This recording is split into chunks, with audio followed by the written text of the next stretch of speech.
The G20 Summit kicks off this week in Argentina. The Group of 20 was formed to coordinate responses to economic turbulence. Today, it's striving to tackle a broad array of global challenges, including current trade tensions. CGTN's Daniel Ryntjes reports from Washington. When we reach for our smartphone and authorize a single purchase, the transaction that's begun here in Washington, D.C.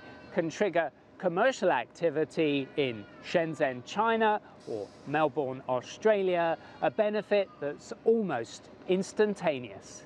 Globalization, in that sense, has been realized at the speed of light, but we can all suffer the consequences when things go wrong. A stock market crash in New York is felt in Frankfurt or Tokyo within the blink of an eye. The G20 was formed in the 1990s so that central bank governors and finance ministers could coordinate their response to global economic turbulence. The group included emerging market nations like Brazil, China, India, Mexico, and South Africa.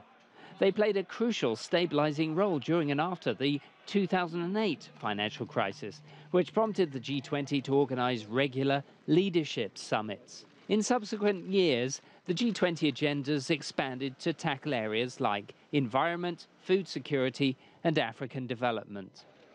Since the 2016 US presidential election of Donald Trump, the G20 has struggled to accommodate his emphasis on economic self-interest. The chief threat is if G20 leaders are showing up simply to score political points at home.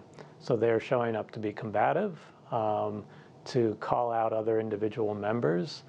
That is not in the cooperative spirit that leads you to multilateral agreements. At this summit in Argentina, President Donald Trump is meeting with Chinese President Xi Jinping to try to resolve tensions that are disrupting global supply chains. At the G20 meeting in Argentina, there will be talks between the two leaders, and in their bilat and what other meetings, trade will be included.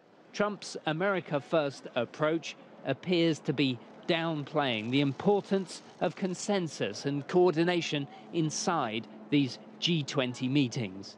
Instead, attention's being paid to try to tackle challenges through bilateral meetings on the sidelines of the summit. Clearly not what the G20 was intended for. Daniel Ryntjes, CGTN, Washington.